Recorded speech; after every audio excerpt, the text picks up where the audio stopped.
Bismillahirrahmanirrahim. Assalamualaikum warahmatullahi wabarakatuh. Alhamdulillahirabbil alamin. Hamdan katsiran thayyiban mubarakan fihi kama yuhibbu rabbuna wa yarda. Wa asyhadu an la ilaha illallah wahdahu la syarika lah wa asyhadu anna Muhammadan abduhu wa rasuluh. Allahumma shalli ala nabiyyina wa sayyidina Muhammad wa ala alihi wa man tabi'ahum bi ihsan ila yaumiddin. Allahumma anfa'na bima 'allamtana wa 'allimna ma yanfa'una wa zidna ilma. Allahumma inna nas'aluka ilman nafi'a wa rizqan thayyiban wa amalan mutaqabbala. Baik, ikhwani fiddin wa hafizillah rahimani wa rahimakumullah. Alhamdulillah, kesempatan kali ini kita dapat melanjutkan kembali kajian rutin kita setiap malam Selasa dengan pembahasan kitab Bulughul Maram, di mana kita masih dalam pembahasan kitab salat, terutama kita masih dalam bab salat tatawwu, yaitu tentang salat sunnah. Kesempatan kemarin kita telah membahas sampai pembahasan salat witir. Kali ini kita akan melanjutkan dengan pembahasan salat duha. Kita lihat 3 hadis terlebih dahulu yang bicarakan tentang masalah disunahkannya salat duha, yaitu ketiga-tiganya dari Aisyah, hadis nomor 42, 43 dan 44, yaitu 391, 392, 393 dari kitab Bulughul Maram. Dari Aisyah radhiyallahu anha, ia mengatakan, kana Rasulullah sallallahu alaihi wasallam yusolli duha arba'an wa yazidu masya Allah. Rawahu Muslim. Rasulullah SAW yusolli duha arba'an, biasa mengerjakan sholat duha 4 rakaat, dan beliau menambah sesuai dengan apa yang Allah kehendaki. Hadis ini diriwayatkan oleh Imam Muslim. Dan secara bahasa, kalau ada kata kana kemudian setelahnya itu ada fi'il mudhari seperti kata yusolli di sini, maka maknanya itu adalah istimrar alal ghalib, yaitu menunjukkan makna terus menerus. Nabi SAW biasa melaksanakan sholat duha 4 rakaat, dan ini menunjukkan minimalnya. Ya wa yazidu masya Allah, dan beliau menambah lagi sesuai dengan yang apa yang Allah Subhanahu wa taala kehendaki. Kemudian dari Aisyah pula ada hadis annaha su'ilat, ia ditanyakan tentang salat duha Rasulullah SAW. Ada yang menanyakan kepada Aisyah, hal kana Rasulullah SAW yusolli duha, apakah Rasulullah SAW melaksanakan salat duha? Qalat, Aisyah mengatakan la, illa ayyaji'a min maghibihi, tidak, beliau tidak melaksanakan salat duha kecuali jika beliau baru datang dari safar. Kalau beliau datang dari safar, baru beliau melaksanakan salat duha. Walahu anha, juga dari riwayat Muslim pula dari Aisyah radhiyallahu anha dikatakan, ma ra'aitu Rasulullah SAW yusolli subhatat duha qattun wa inni la usabbihuha. Aku tidaklah pernah melihat Rasulullah SAW mengerjakan sholat duha. Aku tidaklah pernah melihat Rasulullah SAW mengerjakan subha. Subha di sini maknanya adalah sholat, yaitu mengerjakan sholat duha qattun sama sekali. Wa inni la usabbihuha, dan sesungguhnya aku la usabbihuha ketika itu berzikir, atau aku itu melaksanakan sholat duha. Kalau Rasulullah SAW itu tidak sama sekali. Kata Aisyah demikian. Maka kita lihat ada 3 hadis di sini. 1 hadis menyatakan Rasulullah SAW itu melaksanakan sholat duha.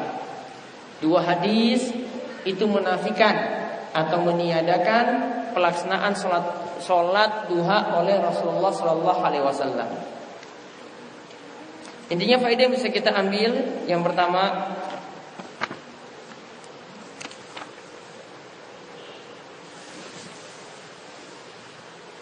Rasulullah SAW itu melaksanakan sholat duha.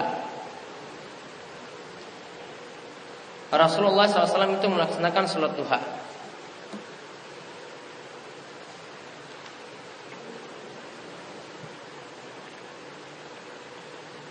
Kemudian yang kedua, kebiasaan Rasul,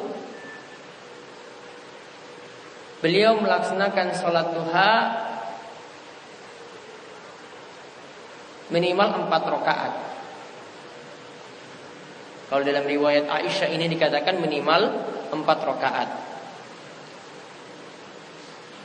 Namun dalam riwayat yang lain disebutkan 2 rakaat.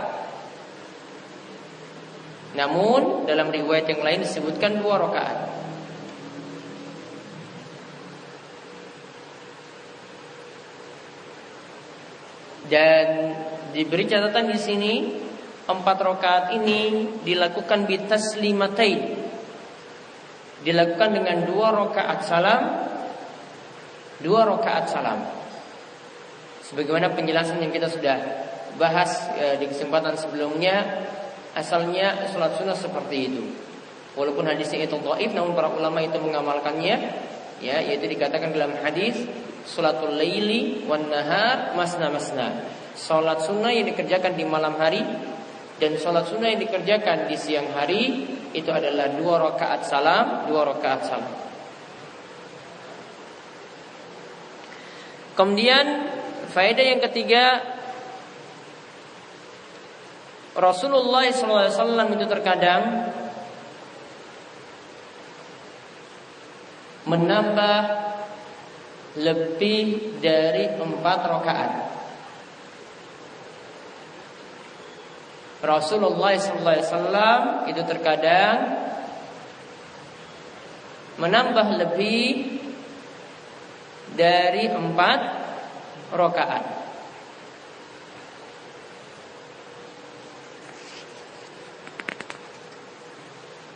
Dan hadis Aisyah ini juga kita bisa ambil faedah pula. Yang keempat,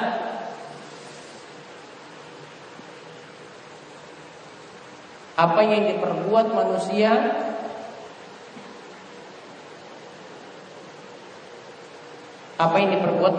tergantung dengan kehendak Allah. Apa yang diperbuat oleh manusia tergantung dengan kehendak Allah. Dalam tekstual hadis disebutkan wa yazidu masyaallah, dan beliau menambah sesuai dengan apa yang Allah kehendaki. Jadi kalau kita berbuat itu tetap tergantung dengan kehendak Allah atau takdir Allah. Tanpa adanya kehendak Allah, kita tidak mungkin bisa berbuat.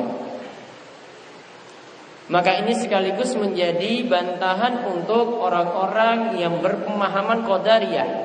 Qadariyah ini berasal dari kata qadar, namun bermakna orang yang menolak takdir. Jadi dia cuma menyatakan manusia pokoknya berbuat saja, apa yang dia usahakan itulah nanti hasil yang nanti akan dia peroleh. Artinya dia menafikan atau dia meniadakan takdir Allah Subhanahu wa taala. Ini bagi orang yang biasanya menyemangati untuk memiliki etos kerja yang tinggi, pokoknya kerja saja tanpa ada punya prinsip untuk tawakal. Tawakal kepada Allah. Jadi dia cuma bergantung pada dirinya sendiri. Padahal Nabi SAW itu mengatakan wa man ta'allaqa syai'an wukila ilaihi. Siapa yang bergantung pada sesuatu, maka dia akan diserahkan urusannya pada sesuatu tersebut. Artinya Allah tidak tolong, Allah tidak mudahkan urusannya, Allah tidak berikan hasil yang terbaik karena dia tidak tawakal atau tidak menggantungkan hati kepada Allah Subhanahu wa taala. Inilah orang-orang yang punya pemahaman keliru tentang masalah takdir. Dia menolak takdir dan dia cuma menyandarkan pada dirinya sendiri tentang hasil yang nanti akan diperoleh. Kemudian hadis ini juga menunjukkan faedah yang ke-5, sholat duha yang lebih tepat tidak dibatasi jumlah rakaatnya. Sholat duha yang lebih tepat tidak dibatasi jumlah rakaatnya.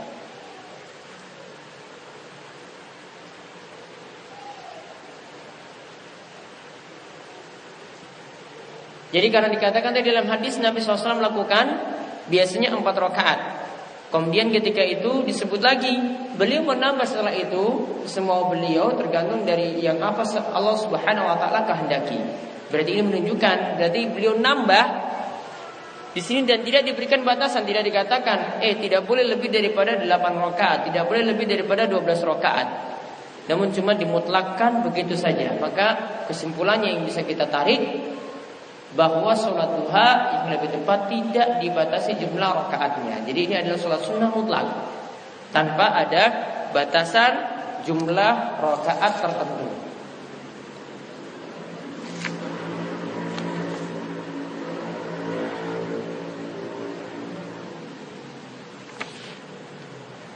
Adapun selanjutnya 2 hadis berikutnya,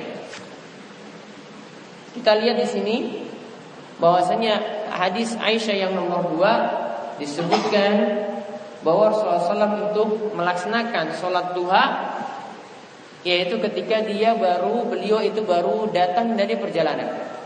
Sedangkan hadis yang ketiga disebutkan bahwasanya Rasulullah SAW itu tidak pernah melaksanakan sholat duha sama sekali, dan Aisyah yang melaksanakan sholat duha. Nabi SAW tidak pernah melaksanakan sholat duha sama sekali. Maka faedah yang berikutnya yang bisa kita ambil ini tentang perselisihan para ulama. Apakah sholat sunnah duha itu disyariatkan ataukah tidak? Ya, apakah sholat sunnah duha itu disyariatkan ataukah tidak? Faedah yang keenam yang bisa kita ambil, sholat sunnah duha tetap disyariatkan.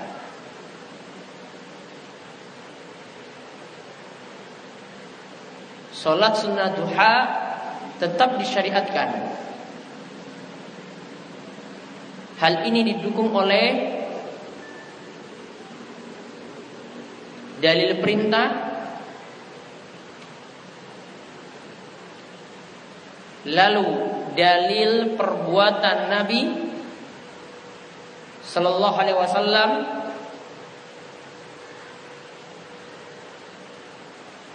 lalu yang ketiga dalil dari motivasi Nabi Sallallahu Alaihi Wasallam bagi orang yang mengerjakan sholat duha. Dalil motivasi dari Nabi Sallallahu Alaihi Wasallam bagi orang yang melaksanakan sholat duha. Dalil perbuatan tadi yang kita lihat dari hadis Aisyah yang pertama. Sedangkan kalau Aisyah itu mengatakan, aku tidak pernah melihat Nabi SAW melaksanakan sholat duha sama sekali, ini para ulama itu nyatakan yang dimaksudkan oleh Aisyah ini barangkali dia tidak melihatnya satu waktu, atau Nabi SAW tidak melakukannya terus menerus. Tujuannya apa? Biar orang-orang tidak menganggapnya wajib.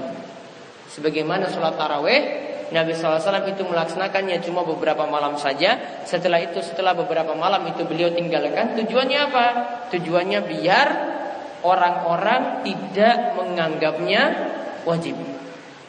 Karena kalau Nabi SAW merutinkan terus sholat taraweh semalam penuh, atau beliau itu rutinkan 30 hari penuh atau sebulan penuh, maka nanti orang-orang itu menyangka, oh sholat wajib ini Nabi SAW tidak pernah tinggalkan, berarti sholat tarawih ini adalah wajib.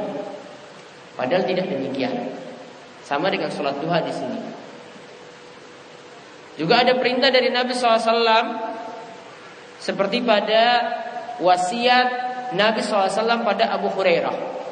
Nabi SAW mewasiatkan ausani khalili bisalasin. Ya, khalili yaitu kekasihku, kata Abu Hurairah, mewasiatkanku dengan 3 wasiat. Yang pertama, siyamu salasata ayyam min kulli syahrin, yaitu puasa 3 hari setiap bulannya. Dalam riwayat lain disebutkan yaitu yang lebih utama pada ayyamul bid, pada hari putih. Karena ketika itu bulan purnama itu nampak kelihatan putih, itu pada tanggal 13, 14 dan 15 dari bulan Hijriah. Kemudian wasiat yang kedua, ya Rasulullah SAW itu mewasiatkanku, kata Abu Hurairah, untuk melaksanakan sholat duha 2 rakaat. Kemudian yang ketiga, wasiat Nabi SAW, wa an utira qabla an anam, yaitu supaya aku berwitir sebelum aku tidur. Wasiat Nabi SAW itu kepada Abu Hurairah supaya Abu Hurairah itu berwitir sebelum tidur.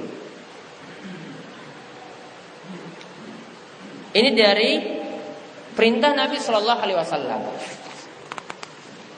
Adapun di sini Abu Hurairah, nah ini sebagian ulama juga menyatakan bahwasanya seperti pendapat dari Syekhul Islam Ibnu Taimiyah, bahwasanya sholat duha itu ada bagi orang yang tidak sholat malam. Contohnya seperti Abu Hurairah, ketika tidak sholat malam maka diganti dengan sholat duha. Ini kata Ibnu Taimiyah.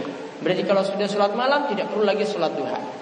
Namun kalau sholat malam tidak sempat dilaksanakan seperti Abu Hurairah, maka diganti dengan sholat duha. Jadi ada sebagian ulama yang menyariatkan sholat duha, namun sholat duha itu tidak dilakukan terus menerus. Ini cuma berlaku bagi orang yang tidak sholat malam. Ini seperti pendapat dari Syekhul Islam Ibnu Taimiyah.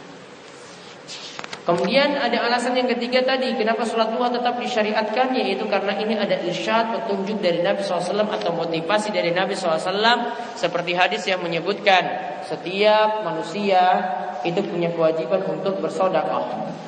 Kullu sulam minan nasi alaihi sedekah. Setiap persendian manusia itu punya kewajiban untuk bersedekah. Yaitu di sini disebutkan sulama. Yang dimaksudkan di sini adalah mafasil, persendian-persendian. Artinya di sini awalnya persendian jari. Namun di sini diartikan dengan persendian yang ada di seluruh tubuh yang jumlahnya 360. Setiap persendian ini punya kewajiban untuk bersedekah. Maka kata Nabi SAW, "Faqulu tasbihatin sadaqah." Setiap ucapan tasbih Subhanallah adalah sedekah. Wa kullu tahmidatin sedekah, dan setiap ucapan tahmid alhamdulillah adalah sedekah. Wa kullu tahlilatin sedekah, dan setiap ucapan tahlil la ilaha illallah adalah sedekah. Wa kullu takbiratin, ya, dan setiap ucapan takbir Allahu akbar adalah sedekah. Maka kalau digabung ini berarti subhanallah walhamdulillah wala ilaha illallah wallahu akbar adalah sedekah. Wa amrun bil ma'rufi sedekah, dan memerintahkan kepada orang dalam kebaikan itu adalah sedekah. Wa nahyun 'anil munkari sedekah, dan melarang orang lain dari kemungkaran itu adalah sedekah. Disebutkan amalan-amalan semacam itu, kemudian Nabi SAW itu tutup, wa yujzi'u min zalika rak'atani yarka'uhuma minad duha.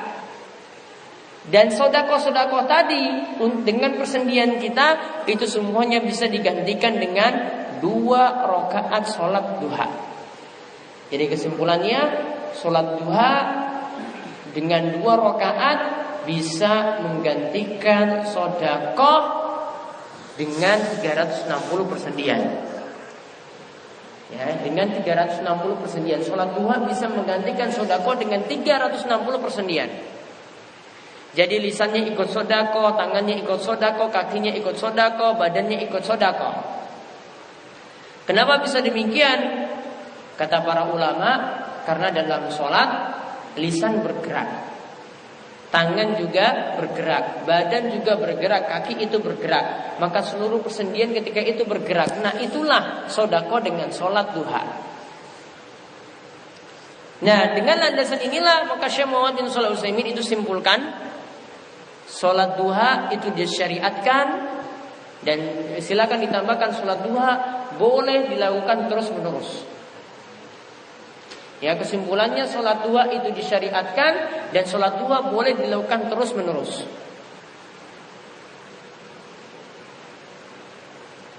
Jadi Syekh Muhammad bin Shalih Al-Utsaimin ingin menjelaskan atau ingin menyangga sebagian pendapat ulama yang menyatakan sholat duha tidak boleh dilakukan terus-menerus. Beliau sanggah. Wong di sini dalam hadis ini kita diperintahkan sedekah setiap hari. Kalau diperintahkan sedekah setiap hari dan ini bisa dicukupkan dengan sholat duha, berarti sholat duha itu boleh dirutinkan setiap harinya. Ya, jadi di sini kesimpulan yang bisa kita tarik, sholat duha boleh dirutinkan setiap hari. Berarti dalam hadis ini disebutkan 2 rakaat, berarti sholat duha minimalnya 2 rakaat.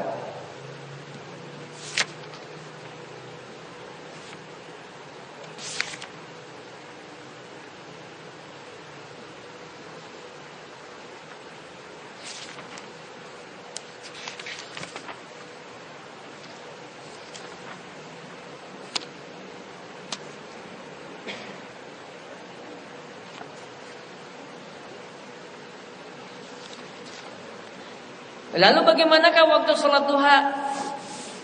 Nah, ini yang dijelaskan oleh Nabi Sallallahu Alaihi Wasallam dalam hadis berikutnya.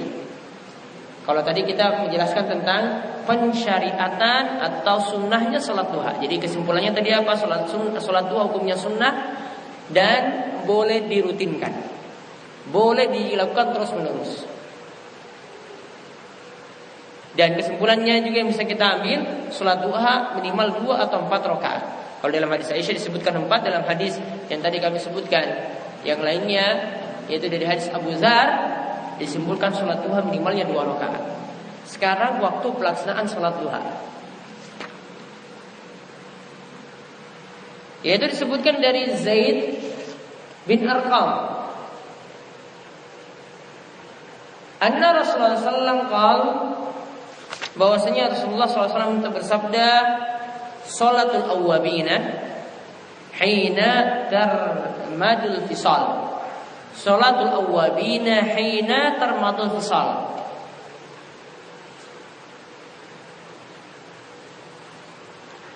Sholat awwabin yang dimaksudkan sini adalah sholat duha. Artinya kalau dikatakan sholat awwabin, yaitu sholat orang-orang yang kembali tobat.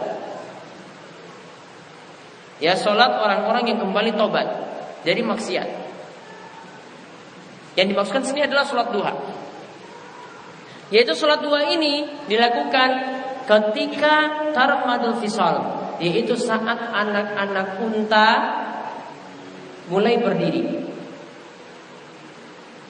Dan di sini keterangannya tarmadul fisal yang dimaksudkan adalah ketika matahari sudah memanas. Artinya di siang hari. Artinya di siang hari.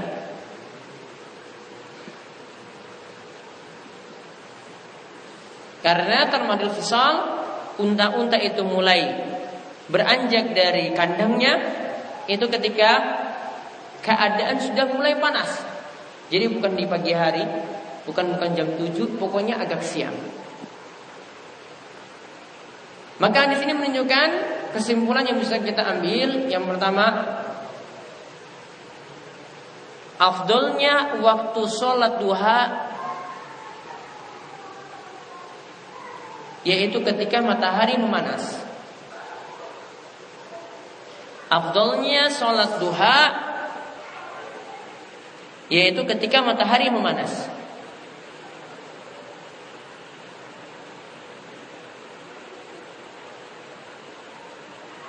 Kemudian faedah yang kedua, sholat duha lebih bagus diakhirkan waktunya. Sholat duha lebih bagus diakhirkan waktunya, yaitu makin siang lebih bagus.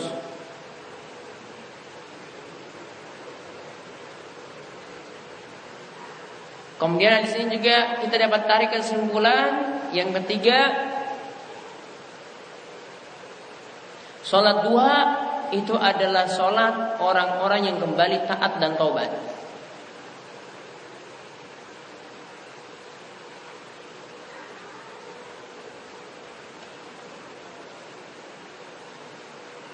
Kenapa ini dikatakan demikian? Karena saat waktu duha itu sebenarnya orang itu sibuk beraktivitas, sibuk berdagang, sibuk bekerja, sibuk cari nafkah. Namun ada sebagian orang yang mengambil waktu rehat untuk melaksanakan sholat duha dan berzikir kepada Allah Subhanahu Wa Taala ketika itu. Nah, ini yang dibicarakan sini adalah waktu afdalnya. Sekarang batasan waktunya itu kapan? Yaitu waktu awalnya dan waktu akhirnya. Waktu awal sholat duha, waktu awal sholat duha yaitu ketika matahari setinggi tombak. Yaitu ketika matahari setinggi tombak. Matahari setinggi tombak itu bagaimana? Dikatakan oleh para ulama, di antaranya Syekh Muhammad bin Shalih Al-Utsaimin. Beliau nyatakan yaitu sekitar 15 menit setelah matahari terbit. Jadi lihat keadaan matahari terbit itu jam berapa. maka waktu sholat duha awalnya dihitung 15 menit dari matahari terbit. Di daerah timur Indonesia berbeda, di daerah Surabaya berbeda, daerah Jogja berbeda, Jakarta juga berbeda. Dilihat matahari terbitnya itu kapan. Maka waktu sholat duha dimulai 15 menit setelah itu. Waktu akhirnya, ya waktu akhir sholat duha,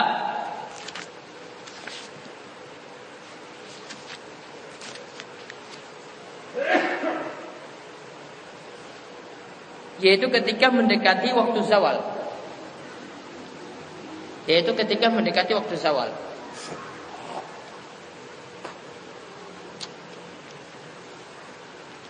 Yaitu sekitar kalau kata Syekh Muhammad bin Shalih Al-Utsaimin 5 menit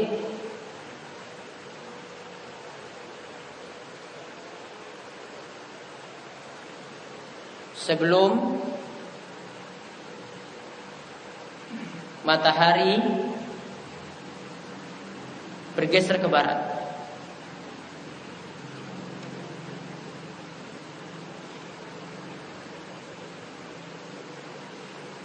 Atau bisa dicatat juga 15 menit. Ya, paling amannya itu 15 menit. Atau 15 menit sebelum masuknya waktu zuhur.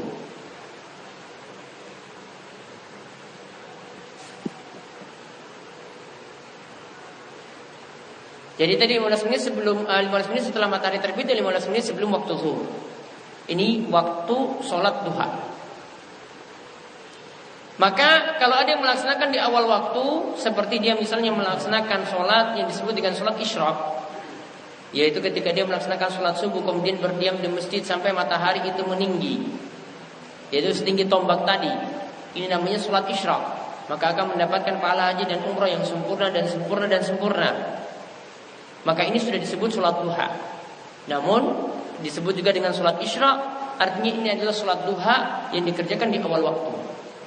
Kemudian makin dekat dengan siang, ya, makin dekat dengan siang itu lebih afdal daripada dikerjakan di awal waktu. Jadi ada beberapa sholat yang kita lihat di waktu-waktu akhir itu lebih bagus daripada di waktu awal. Contohnya misalnya sholat isya. Contohnya lagi misalnya sholat zuhur yang diakhirkan karena waktu ketika itu sangat panas. Keadaan di siang hari yang sangat panas, maka diperintahkan untuk mendinginkan atau sholat zuhur itu diundur waktunya. Begitu juga waktu sholat malam itu juga paling bagus di akhir-akhir waktu, ya, yaitu di sepertiga malam terakhir daripada di awal malamnya.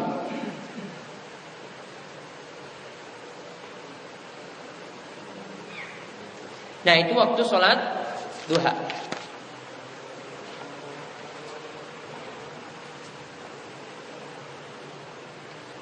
Adapun tadi ada yang terlewat tadi disebutkan Aisyah itu mengatakan Nabi SAW tidak pernah melaksanakan sholat duha sama sekali. Kemudian cuma beliau melakukan sholat ketika datang dari safar, datang dari bepergian. Ini menunjukkan adanya sholat sunnah ketika datang dari safar. Jadi ada yang pergi dari Jakarta baru pulang sampai ke rumahnya, maka diperintahkan dia melaksanakan sholat sunnah. Namun di sini berdasarkan hadis yang lainnya diterangkan sholat sunnah ketika datang dari safar ini dilakukan di masjid 2 rakaat. Ya, dia datang ke masjid kampungnya, kemudian sholat di situ. Ya, ini kaitannya ketika dia datang, kemudian dia sholat di masjid, tidak disyariatkan di rumah, namun diperintahkan ini di sini di masjid. Namun ketika itu kalau bertepatan dengan waktu sholat wajib, maka sholat sunnah datang dari safar tadi itu jadi gugur, dicukupkan dengan sholat wajib saja. Kemudian pembahasan yang berikutnya tentang jumlah rakaat sholat duha. Ini pembahasan terakhir. Jumlah rakaat sholat duha disebutkan dalam 2 hadis. Yaitu yang pertama ada hadis nomor 46 atau 395, yaitu dari Anas bin Malik radhiyallahu anhu. Ia berkata bahwasanya Rasulullah SAW itu bersabda, "Man shallat duha sintai asyrata raka'ah, banallahu lahu qasran fil jannah." Siapa yang melaksanakan salat duha 12 rakaat, maka Allah akan membangunkan baginya istana di surga. Maka Allah akan membangunkan baginya istana di surga. Hadis ini diriwayatkan oleh Imam Tirmizi wastaghrabahu, dan hadis ini dikatakan gharib. Intinya kesimpulan diberikan catatan ini hadis dhaif. Ini hadis dhaif, hadis lemah.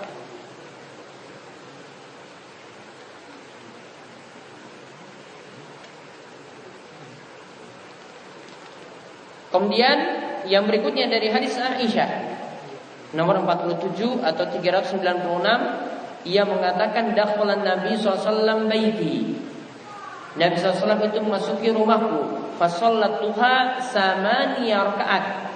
Ketika itu Nabi SAW melaksanakan sholat duha 8 rakaat. Hadis ini diriwayatkan oleh Ibnu Hibban fi Sahihi, dalam kitab Sahihnya.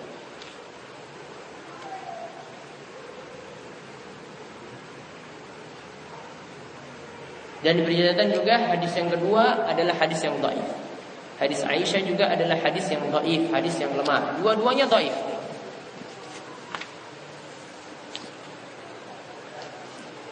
Berarti kalau kita kembali tadi, kalau dikatakan sholat duha 12 rakaat akan dibangunkan rumah di surga, berarti keutamaan menyebutkan seperti ini, ya, ini adalah keutamaan yang disebutkan dalam hadis yang lemah. Yang lebih tepat sebenarnya hadis ini akan dibangunkan rumah di surga, ini lebih tepat disandarkan pada hadis-hadis yang membicarakan sholat sunnah rawatib. Yaitu sholat sunnah rawatib, siapa yang rutinkan 12 rakaat setiap harinya, 2 rakaat sebelum subuh, 4 rakaat sebelum zuhur, 2 rakaat sudah zuhur, dan 2 rakaat sudah maghrib, serta 2 rakaat sudah isya, maka akan dibangunkan baginya rumah di surga. Ini yang lebih tepat. Untuk sholat duha tidak, hadisnya dhaif. Sedangkan tadi penyebutan sholat duha itu dengan 8 rakaat dalam hadis Aisyah yang berikutnya ini juga tidaklah tepat. Lalu bagaimanakah jumlah rakaat sholat duha? Minimalnya 2 rakaat. Ini kesimpulan yang bisa diambil, minimal sholat duha 2 rakaat, sebagaimana kita sudah menyebutkan sebelumnya dari hadis Abu Dzar, yang dimana 2 rakaat sholat duha bisa menggantikan sedekah dengan 360 persendian. Kemudian kesimpulan yang lainnya, jumlah rakaat maksimal sholat duha tidak dibatasi. Sebagaimana tadi disebutkan di hadis Aisyah yang pertama, jumlah rakaat sholat duha tidak dibatasi, karena Nabi SAW melaksanakan 4 rakaat, setelah itu beliau tambah semaunya. Kalau dikatakan ditambah semaunya berarti tidak dibatasi. Berapapun beliau lakukan, nah itulah yang nanti akan dikerjakan. Nah itu kesimpulan yang terakhir dari pelaksanaan sholat duha. InsyaAllah pada pertemuan berikutnya kita lanjutkan dengan penjelasan sholat jamaah. Sebelum kami tutup, ada yang ingin tanyakan? Monggo. Ya. Apakah misalnya kita sholat malam di malam harinya, kemudian kita ingin lagi sholat duha di Boleh. Jadi kesimpulannya tadi, sholat duha tidak ada kaitannya dengan sholat malam.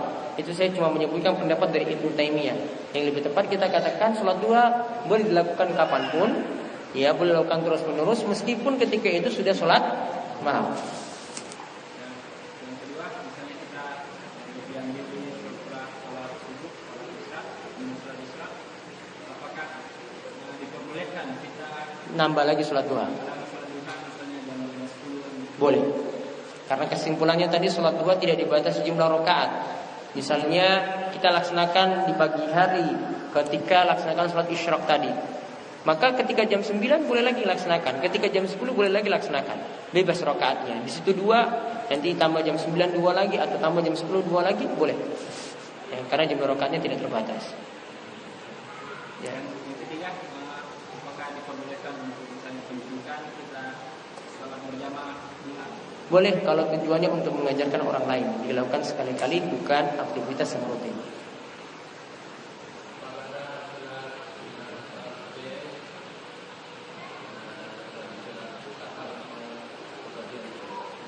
Kalau sholat sunnah safar mau bepergian ada, karena setiap kita mau keluar rumah diperintahkan untuk melaksanakan sholat ketika keluar rumah. Itu bisa direalisasikan ketika kita ingin bersafar, ingin tinggalkan rumah. 2 rakaat kita lakukan di rumah, mau pergi. Kemudian ketika kembali tadi lakukannya di masjid, 2 rakaat. Adapun salat tasbih, kesimpulan yang lebih tepat hadisnya dhaif. Kalau salat hajat juga sama, dhaif hadisnya. Dhaif hadisnya, tidak ada. Yang lebih tepat dilakukan salat istikharah daripada salat hajat. Bedanya. Ya.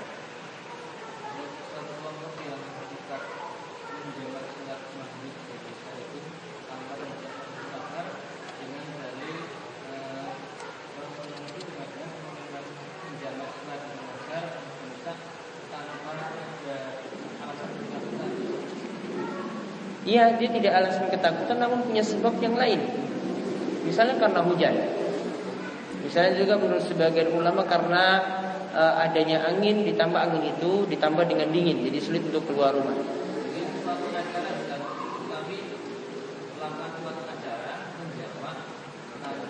Rasulullah SAW dahulu punya hajat, sama seperti kita saat ini, punya hajat mantan, punya hajat nikah, punya hajat macam-macam. Ya, namun beliau tidak pernah menjamak dengan alasan seperti itu. Asalnya, perhatikan hukum kaidah asal. Sholat itu dikerjakan di masing-masing waktu. Tidak boleh sholat itu dijamak kecuali ada uzur yang syar'i. Dijamaknya ketika apa? Ketika kita safar, sulit mengerjakannya di masing-masing waktu. Alasannya lagi karena hujan, atau alasannya lagi karena sakit, ada uzur. Kalau alasannya cuma karena kuliah, itu bukan alasan. Ya. Sebentar saya jawab dulu, jangan dipotong. Ini bukan alasan. Ya, alasan-alasan dunia karena manten bukan juga alasan. Ya, alasan-alasan seperti itu pernah ditemukan di zaman Nabi. Namun Nabi SAW tidak pernah melakukan itu untuk sholat jamaah. Paham? Asalnya sholat dikerjakan di masing-masing waktu. Bahkan ada perkataan dari Umar, siapa yang menjamak sholat tanpa ada uzur, dia terjerumus dalam al-kabair, dosa besar. Silakan mau melakukan dosa besar, ya monggo. Ya, sholat aslinya boleh dikerjakan, harus dikerjakan di masing-masing waktu.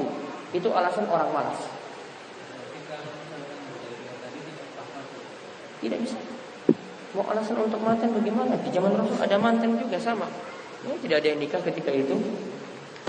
Itu alasan. Harusnya mantennya yang diundur waktunya, ya, dijauhkan dari waktu sholat, bukan pasin di waktu sholat kemudian waktu sholat yang dikalahkan. Keliru. Salah besar, salah kaprah. Masa cuma gara-gara manten cuma dikalahkan dengan sholat.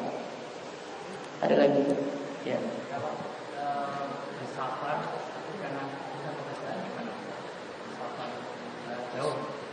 Termasuk boleh untuk menjamak, boleh mengkosong. Alasannya karena safar.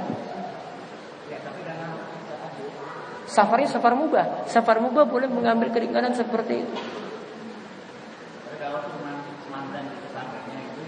Ya itu kan nggak safar. Ada lagi? Ya.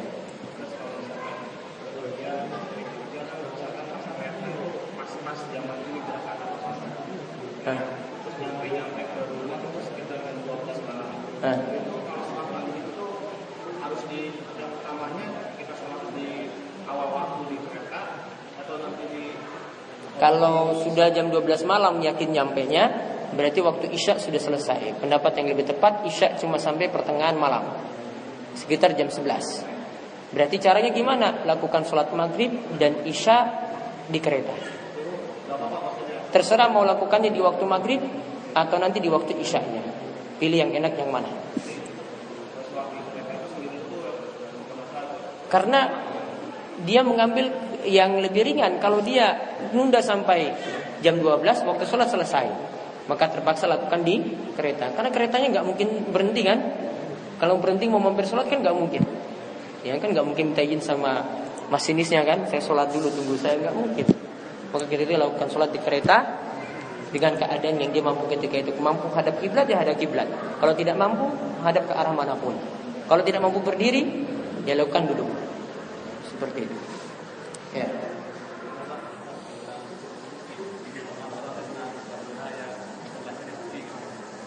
Sholat dua memperlancar rezeki, boleh diyakini seperti itu karena tadi dikatakan sebagai sedekah. Namun yang perlu dipahami, tidak boleh tujuannya untuk sholat duha untuk cari rizki saja. Kalau tujuannya untuk sholat duha untuk cari rizki saja, niatnya sudah tidak benar. Berarti niatnya untuk cari dunia.